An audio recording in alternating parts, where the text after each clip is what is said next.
Good morning, good morning, good morning. Hello, hello, hello. My name is Daniel, and this is the Engineering Success Podcast, episode 49. Wow, how things can change in a week. A week ago, we start out the podcast with a tidbit from Daniel's personal life. And a week ago, I was absolutely shell-shocked because we had just finished game 5 of the American League Championship Series. And if you know me, you know I'm a massive Texas Rangers fan. And the Rangers had blown the game in the most unimaginable, painful way possible. And since then, the Rangers have went to Houston. They won the American League Championship Series, and now, oh my goodness, it is Saturday morning, the 28th of October, and last night was game 1 of the World Series, and the Rangers came back and beat the Diamondbacks in the most exciting way possible. So, wow, so many things can change in a week, but life's good. Life is good. I can't complain about that. That's for sure. I've been waiting 12 years for this. It's been a lot of fun.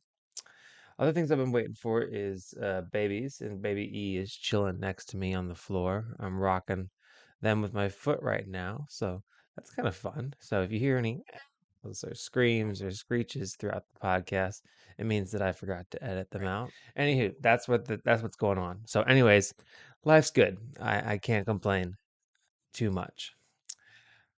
All right, what else is going on? Well, we have to start out the podcast with some shout outs. So, first of all, shout out to our top tier supporter, John Ott. John, thank you so much for your support of the podcast. You can join John as a top tier supporter of the podcast. $10 a month gets you a shout out at the beginning of every single episode of the podcast for any safe for work phrase or your name. Anything you want me to shout out, you send me some money and I'll shout you out. Other things going on. If you want to contact the podcast, you want to write into the podcast, you want a question answered on the podcast, write into me at daniel@engringsuccess.com. That's Daniel at Engineering Success, where engineering is spelled ENGRING, just like it would show up in your course catalog.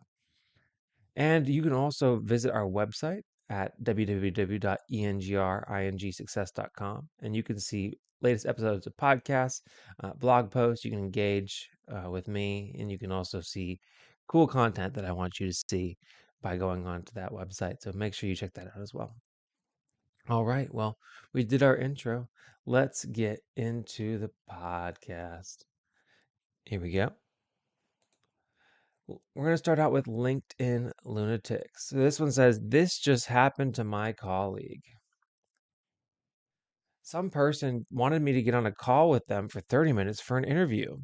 I took the call and they were like, 'Thank you. This is really good practice,' at the end. I go, 'Excuse me?'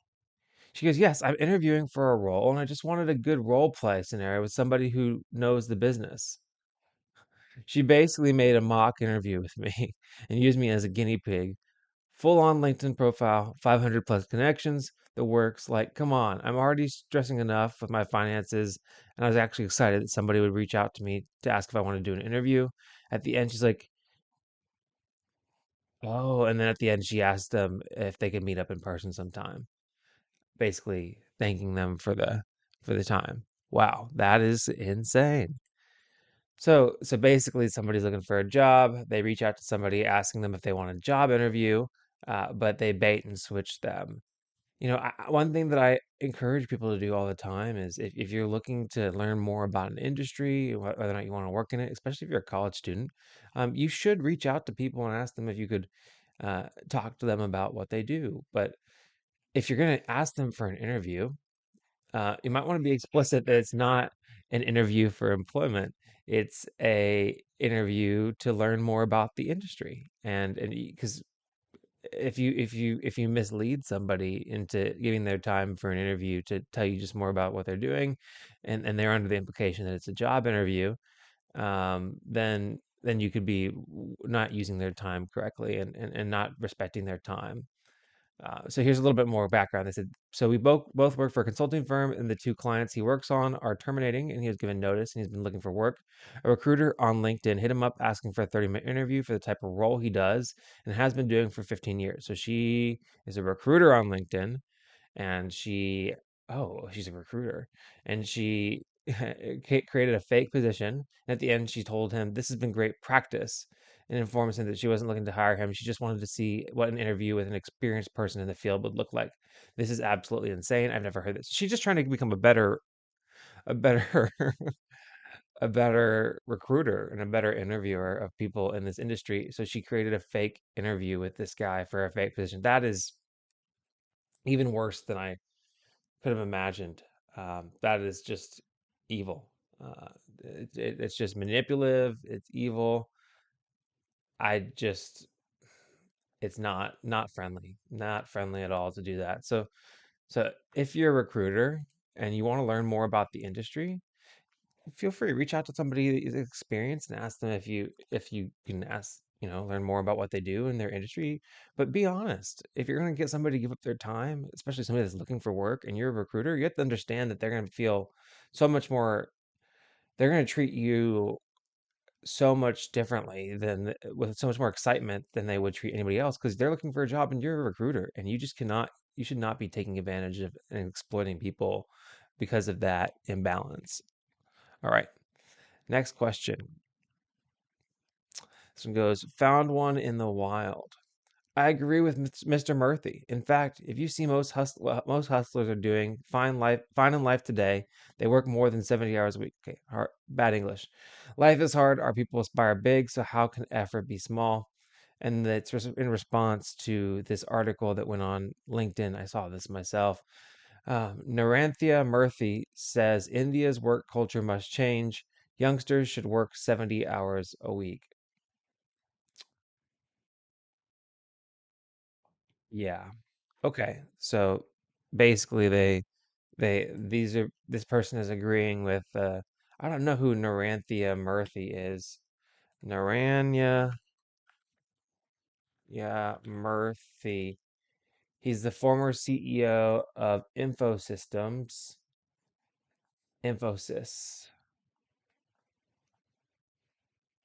Not Infosystems, Infosys. And he's from India. So I guess he might have been just giving a speech uh, in India. And that's 70 hours a week. No bueno. 70 hours a week is a lot. Now, am I working on my life and being a better person for 70 hours a week? Probably. I'm studying for the PE exam. I'm studying for, I'm working my job, which is usually 40 plus hours a week. And I'm also doing this podcast. So I am working more than 70 hours a week on things that but that extra 30 comes from things that I'm interested in. And for a company to expect to get that 70 hours out of people is just insanity. I mean, there's a reason why we have the working hours that we have now. It took us a lot of effort to get to that point and to get the working week established. And yeah, this is to have that mentality. The comments say, sounds like the worst life to live. I'd love to know how mentally and physically well they are to expect that out of people. And quote, youngsters should learn to be good slaves. Keep dreaming, old fossil. Indian LinkedIn never disappoints. Yeah, I I don't I don't like that. I don't think you should expect people to work 70 hours a day. So I don't support that statement. All right, well, I'm going to take a quick breather and then we're going to come back with college questions. And we're back. All right, let's start with the college questions. The first one is titled, does it really matter what college you go to for engineering? I'm currently a freshman attending UB. The school is certainly above average in many respects, but I'm wondering if not going to Purdue or a higher ranked engineering school will make any difference in my future. I love the school I'm currently attending, especially for the cost, but they lack some resources in some areas where I think Purdue definitely would have them. I've been thinking of transferring to Purdue, but my major is currently a closed program there, which means you don't get to transfer directly into it, and I'm not sure if and when that will change. Any advice? And the top comment is not mine, but I have a comment on this page that says, Is your program accredited? I'm guessing yes. If you network efficiently and pursue internships, the school you attend will likely have negligible impact on your long-term job prospects. You may have a different network at Purdue and be able to network into a different first job. But when it comes to your long-term career, the high likelihood that it won't have a significant impact on your career or success.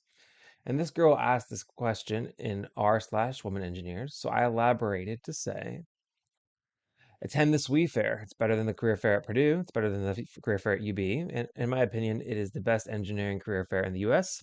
And if you've worked on your resume and presenting yourself, you'll likely be able to interview for internships on the spot your sophomore and junior years. Whatever you do, attend the SWE fair. It will have more impact on your ability to get internships and your first job than transferring to Purdue. And that's my opinion. And my opinion is that you don't have to go to the most highly ranked engineering school to have a good career. You do have to leverage the network that you have and network for yourself regardless of where you attend engineering school. And again, I don't think that it really is going to make that big of a difference. Maybe you do different research, but honestly, you might, if you want to do research, you might even get to do more hands-on research because maybe the UB doesn't have the same competitiveness for research programs or the same number of graduate engineers that are doing the research. Maybe you can do more undergraduate research. Yeah, maybe the UB university has a different or smaller alumni network or doesn't have the same industry connections that Purdue has. But again, once you get that first job, then nobody really cares where you went to school. They just kind of care about what experience you've had. And so, if as long as you take the effort to network yourself, and like I said, go to the SWE fair, and just build your resume, like become a well-rounded engineering student, pursue internships, get involved, maybe do some research, then you're going to have a great career. And you don't need to, I think it's more important that you stick with the major program that you want to study, which think you said is mechanical engineering.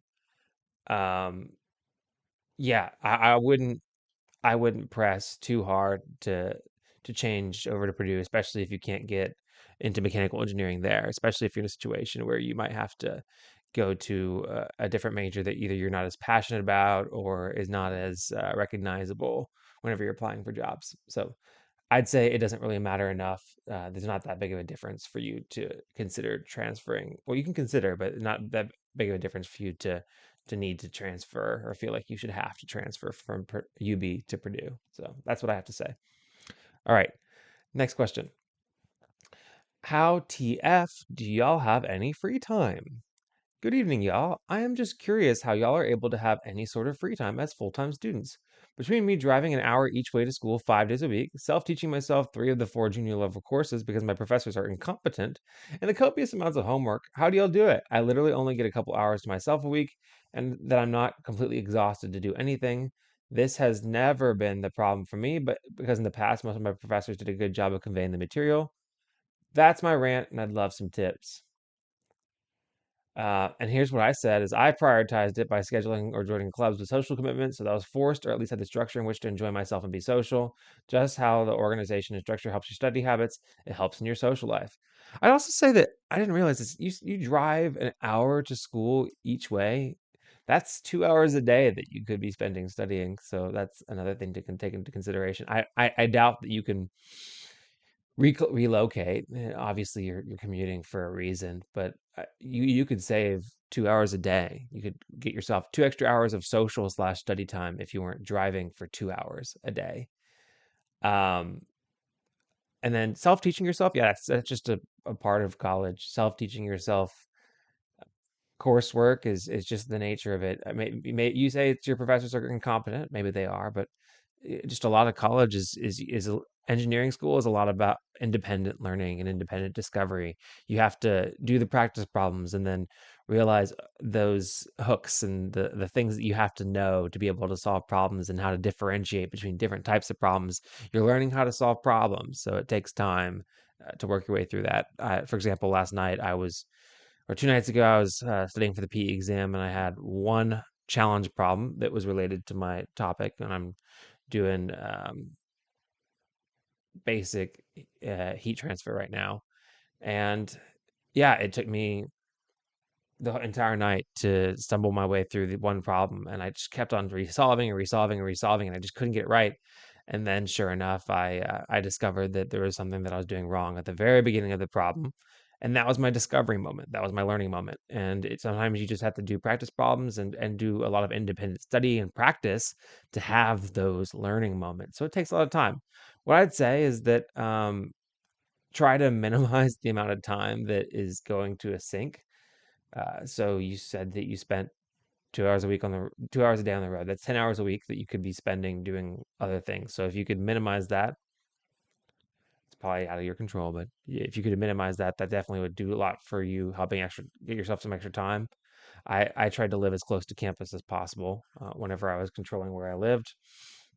And then, yeah, I would just say try to schedule if you want to have more social time, I'd say schedule it. So get on your schedule, prioritize it, treat it like it's a important thing that is an event on your schedule. It's something that you have to do. So that way you can give yourself a little bit of a breather. Join a club, which I mean, you live an hour away from campus. So maybe it's a little bit harder for you to be involved in a club and join a club. But yeah, I mean, there, you could totally you got to prioritize the social time, or else, as you say, that you kind of just get it on the back end. That's my advice for you. And I mean, you just got to prioritize it if you want to have free time. You just got to schedule it. So that's what I have to say. Best luck. All right, let's go into the next question. The next question is titled, "How do I know if I should switch out of engineering?" They go on to say, I'm a first year engineering student and I haven't gone a day without thinking about switching to my backup major, not engineering. I'm not worried about grades or anything, but I've had a hard time seeing myself be happy taking these classes for 4 years. I'm not particularly interested in any subject, so I'm mainly interested in a fulfilling, stable career that isn't the focus of my life. I've heard that very few engineering students actually enjoy college, but it's worth it. Is this true? Any advice on how I can tell if engineering is right for me? So here's what I'd say. I'd say that, was college a breeze? No. But did I enjoy college? Yes. And now I look back on it, I realized that I enjoyed it a lot more than I thought that I enjoyed it in the moment. Yeah, college is a grind, especially engineering school. Engineering school is a grind. You're learning how to solve problems. You're learning how to become an engineer, and that's very difficult. It is, in my opinion, the most difficult undergraduate major there is. One of the major engineering programs. So yeah, it's going to be more challenging than what your peers are going through. So, we're a product of our environments and we feel how we feel relative to how things are going on around us, right? So if you see somebody else in a much less challenging major doing a lot more fun things, then yes, you'd say your engineering experience is not as fun as theirs because you're not doing as many fun things. But then you get to come out of it with a stable career, stable job. Yes, all the things that you want, a fulfilling job. If you like to solve problems, you get to solve problems all day long. Engineering is fun. I like engineering, and I'm really grateful that I did engineering. Something that I talk about a lot on this podcast is that I personally definitely am not the most passionate person for engineering itself, but I love solving problems, and that's kind of what the core of engineering is. I didn't necessarily enjoy certain classes that much, but I made it through them, and I enjoyed them enough to stick with it. And that stick to itiveness, that grinding it out to get through the problem, and those solving skills that you develop throughout engineering school, that's what makes a good engineer. And then in return, you get a very nice, stable career path. You can go become work in engineering design. You can work and just work as a engineer and work as a discipline engineer for your entire career and make a very good living out of it without having to go in the management track. So yeah, there is it's a good thing to do. But here's what I'd say: it's gonna take work and dedication. And if you don't see yourself being the type of person that can stick through it, if you don't like it enough to stick through it, then maybe it isn't for you. But I liked it just enough that I found just enough interest in it that I was able to make it through. And here I am, working a fulfilling career in an engineering adjacent role is what I'd say. I work in engineering. I work in engineering projects. I work with engineering rates, proposals, contracts, and I have a really fun job. And And you can have that too.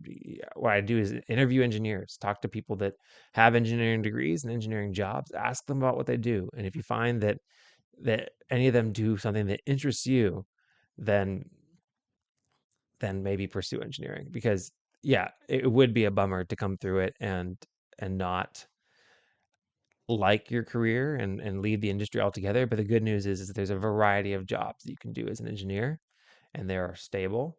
And your degree is so versatile that you could actually pivot out of the engineering industry entirely and still be just fine. People love to hire engineers to do all kinds of things. So yeah, I'd say talk to people that are engineers, that are doing all different types of jobs, see if there's anything that you like, and see if you can find a little bit of a passion, because that little bit of passion in for engineering will get through those tough moments, because it is a challenging major relatively to other majors. But if you really don't think it's for you, I would say no shame in dropping out of engineering. All right, next one. All right, take your FE exam while you're still in school. I graduated in May. I'm studying for the FE mechanical exam, and I forgot nearly everything already. Sure, it won't be hard to review, but guys, please just take it in one of your final semesters. Yeah, I think that's really good advice. A lot of my professors told me to. We had a class that we took our last semester of senior year, and part of it was just a quick little refresher on everything we learned throughout engineering school. And it was not a full class; it was just like a couple sections of a class. And they said, hey, take the FE exam if you have the time to schedule it during school. It'll be much easier. And I didn't listen. And what I had to do instead was I spent about a month lightly prepping, just making sure I was familiar with the test format, the types of questions that would be on the test. I did a couple practice tests, and then I reviewed the equation manual, and it was fine. So I'd say yes, the closer that you take your FE exam to whenever you're graduating from school, the better it is. So definitely very good advice here. Either take it while you're in school and with a little bit of light prep, maybe take it between your fall and senior semesters. Sorry, your fall and spring semesters of your senior year, or take it if you have like a little bit of a gap in your schedule, your second semester of your senior year. Got kicked from program 4 years in. What do I do? Seeking advice. I'm 4 years into my mechanical engineering degree and failed to pass a class on the third attempt. I have my personal reasoning that I won't unpack here. At my school, this means you are booted from the College of Engineering and reapply after a year. It will have been a year in December, and I'm getting anxious about the chances of readmission. In the meantime, I've been interning for a well-known consultant for the last year and a half, and got the job before all of this. I'm reluctant to tell them because I'm learning a lot and I want to keep gaining experience, but they are asking when my graduation date is, and it's stressing me out. I'm taking classes right now to help my chances of getting boost my GPA. I currently don't have a good backup plan. Anyone else ever been in this situation? And I have the top comment. I said, just tell your company your new anticipated graduation date. If they press on why, tell the story. It's statistics. You can chalk it up to whatever you want to, but you'll probably get, oh, I had a class like that too, or that's insane. So sorry you're going through that. My buddy had to take chemistry 3 times, and now he's a chemical engineer. Funny, huh? As a response. Your internship experience and your experience overcoming this is a shining mark on your resume, IMO. Keep it up, and best wishes with getting readmitted. Yeah. So here's what I'd do is just tell them your new anticipated graduation date. And if they bat an eye at it, then just if they bat an eye at it, then just tell them the story. Because a lot of people have been in a similar situation where they had a class that they struggled with. They had there's difficult classes for everybody.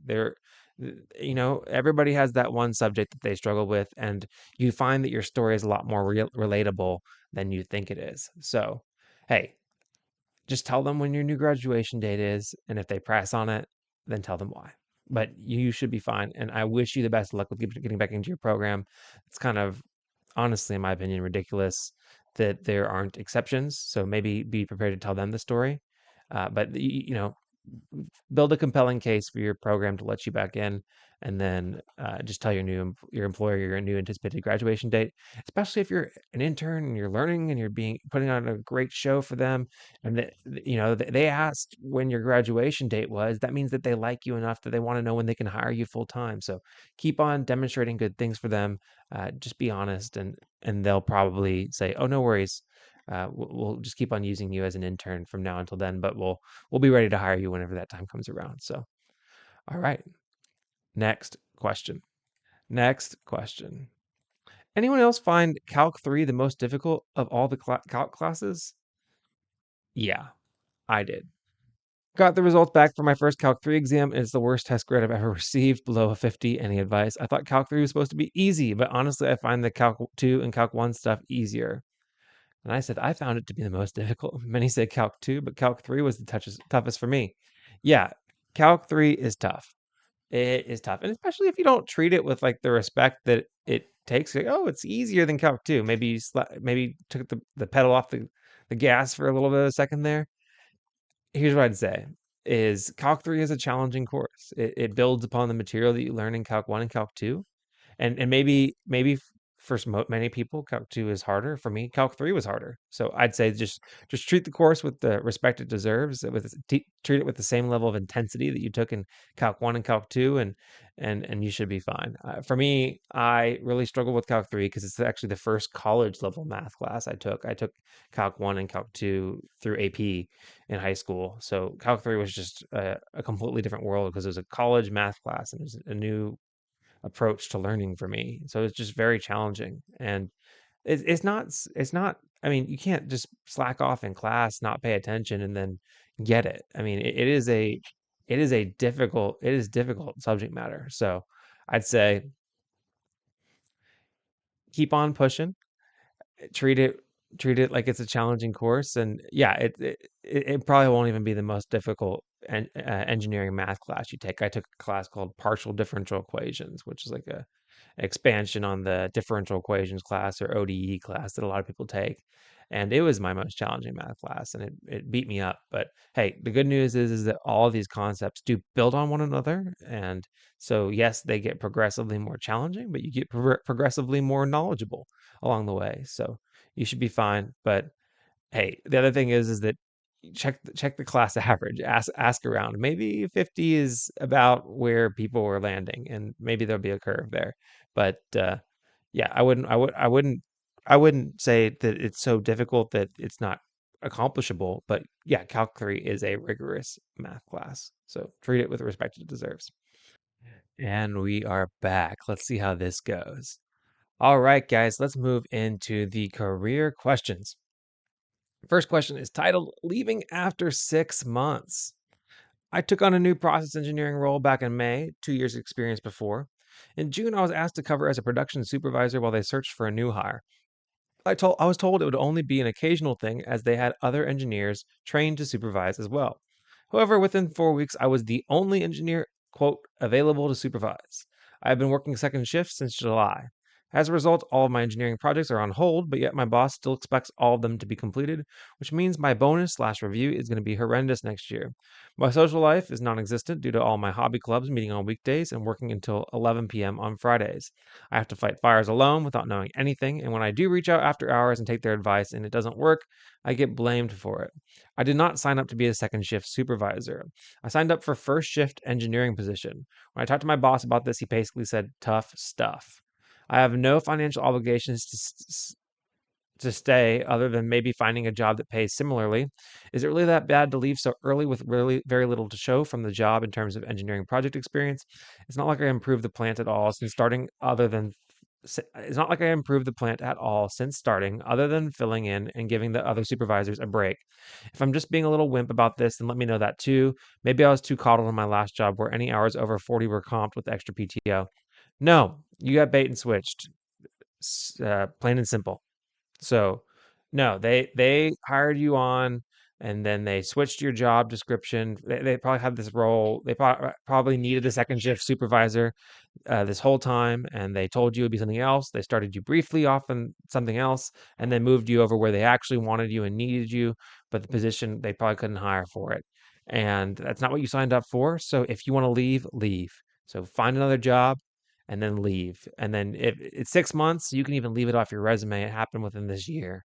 And if anybody asks you why you're currently leaving your role, you could just say that it wasn't a fit.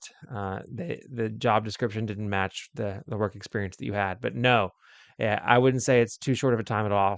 At all, You don't have a social life. You don't get to do any things you want to do. So no, leave, leave, but do it after you have another job lined up. There's no reason you should be in a situation where you're in a pickle, because this is not the, let's be honest, this isn't the best job market. I'd say that it's okay. It's an okay job market, but jobs aren't just falling out of trees. So go ahead, start applying, start interviewing. The good news is you work second shift. So that means during the first shift, you're available for interviews, even though that's probably pretty exhausting. But you can definitely use some of that time during the day to schedule some interviews and, yeah, get another job lined up and then leave. And don't feel bad about it, because they don't care about you. All right. Next one. What do I do after following up with employers on LinkedIn? Post says, I talked to employers at my university's career fair and sent follow up thank yous to them. Good job. One responded, the other accepted my connection request. What do I do now? Do I just apply and hope they have a better chance of choosing me? Great question. Here's what you do. You not only apply and hope they have a better chance of choosing you, but apply for the jobs and then message them again saying, hey, thanks again. Just letting you know I applied for this job, and this job. And here's another copy of my resume. Would you mind? Do you happen to know the hiring manager for that position? Would you be able to forward my resume to them and let me know how it goes? So that might get you a little bit further in line. Maybe you get you a review that other people wouldn't get. Remember, they get a lot for these. They go to these career fairs, university career fairs. They see a lot of resumes, and you're trying to jump the line. So follow up with them, start a dialogue, and then get them putting your resume in front of the hiring manager or the recruiter's review first, and then if they can get you any feedback, that's also good for you as well. But yeah, just basically try to leverage that connection into you having a little bit better chance at getting the job. So that's what you do after following up with employers on LinkedIn. You keep the conversation going. All right, next question. I went to my university's career fair, and two recruiters from different companies told me they'd like me to follow up with them and resend them my resume. Is this significant at all? Similar question. I'm graduating with my aerospace engineering degree this fall. When I visited the booth, their responses were very similar, and they said my resume looked good and that they wanted me to send it to them personally in a follow up email. Good. This is the second time I've been to a career fair, but it's also the first time I've gotten this kind of response. For those of you who have experienced this before, what happened? They didn't mention anything about in an interview, so I'm curious about what could happen now. So what they're trying to do is what I described in this previous response. They want to have your resume so that in addition to the job application that you put in, they want to be able to forward your resume directly to the hiring manager with a nice note about how they got to know you. So here's what you do. You follow up with them in an email, you send them a copy of your resume, and you thank them for their time and ask them to forward your resume off to the hiring manager and to let you know if they hear anything back. That's what you do. Because again, that helps you jump the line and the job application process. So that's what you do. You said, little update. Both companies got back to me and asked for the positions I applied for so they could send my resume directly to the hiring manager. I got rejected from all positions. Well, darn. Well, at least you got your response, right? At least you got to hear back sooner. That's different than, and they got you the feedback, right? So they actually say, hey, you didn't get hired for these positions. Well, at least they got you the feedback quicker, because otherwise you might have applied online and then not heard back for months. All right. Well, we're looking like we're having a little bit of a emotional breakdown here on the podcast recording studio set. So I'm going to take a break and come back, and it might be a little while. And we're back. All right. Why not Company X? I'm a senior in college going through the job application process and got asked a question I wasn't entirely sure about how to respond by a recruiter. After telling them about my intern experience, they asked why I wasn't returning to the same company. Thing is, I didn't receive a return offer. I think this was because I started later than all the other interns. So when the company was deciding who to extend offers to, I only had been around for about a month and hadn't had time to form strong relationships or progress my projects much. At the end of my term, my manager said he was happy with my performance, but they just didn't have any positions open. The company hasn't had any job postings since then, so I'm pretty confident I wasn't passed up on due to performance. Moving forward, when a recruiter or an interviewer asks why I'm not returning to the same company, what should I tell them? Should I explain that timing may have played a factor, or should I just say I'm exploring my options? You could say you're exploring your options, but what I would say is just say that they didn't have any positions available.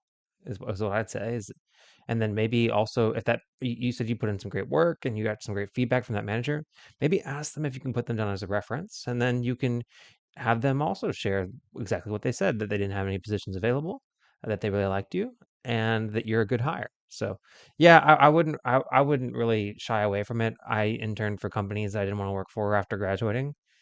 Some people say don't mention you didn't get an offer, just sell yourself on your performance during your internship. Well, it's the reality is that some companies don't have return offers.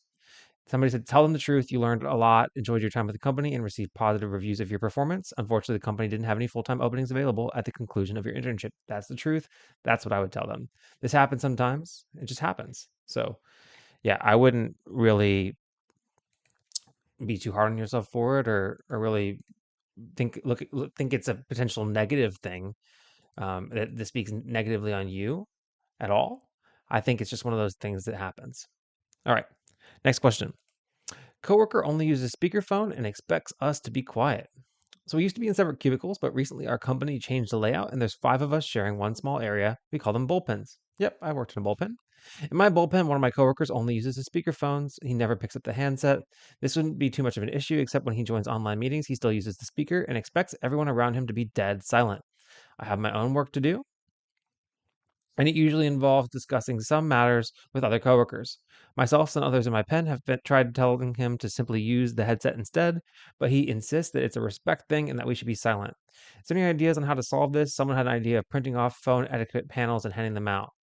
Yeah, this is ridiculous. It's not a respect thing. If anything, it's a disrespect thing on his part, that he thinks that his his calls and his time is so important that you guys need to just basically be quiet and stop doing what you're doing so that he can do what he's doing. That's very disrespectful on his part. So if it was a respect thing, then he wouldn't be behaving the way that he's behaving.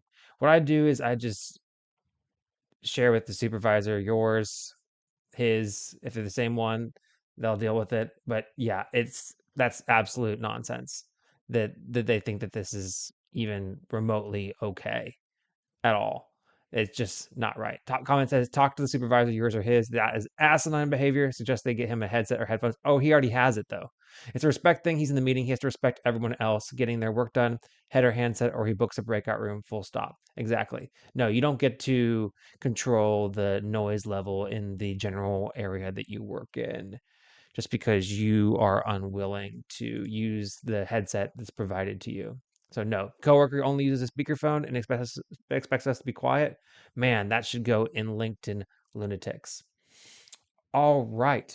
And for the last question, would you become an operator for higher pay? A friend of mine just left his EIT rotation to work as a full-time operator, making over $150,000 Canadian. He was making $87,000 before. Would you have made this move? His new role as an oil field operator is remote, but they're also providing free housing, not as a camp, but an actual house. I can't help but feel kind of jealous. Like, I know he just abandoned his engineering career, but at the same time, he's nearly doubled his salary and he's only 23. Operators at my site are also making much more than engineers after OT. Is that a common theme in the industry? Well, I think that there's an argument to be made that, him being an operator would make him a better engineer. Um, maybe, but but yeah, it's not completely unreasonable that he's making more than an entry level engineer as an operator because he's probably working overtime, working extra hours that you're not working as an engineer. I'd say that I probably wouldn't become an operator for higher pay, especially if I thought that it might take away from my ability to be an engineer in my career. I just feel like there's a additional level of mobility upward that you can have in your career as a engineer as opposed to being an operator. And unless you're just doing operator as part of a designed program to go learn how operators work and stuff like that first, and then go become an engineer as part of like a rotation, I probably wouldn't make that switch over to being an operator because I feel like it could potentially limit my career development. So, hey, money now, maybe that's what they needed, is they needed a little bit more money now. It's kind of hard to turn down $150,000 a year, but what is his work life like? What are his hours? Does he have good balance? And what's the long-term stability and trajectory for his growth in that position? I don't know. Let's see what the comments say.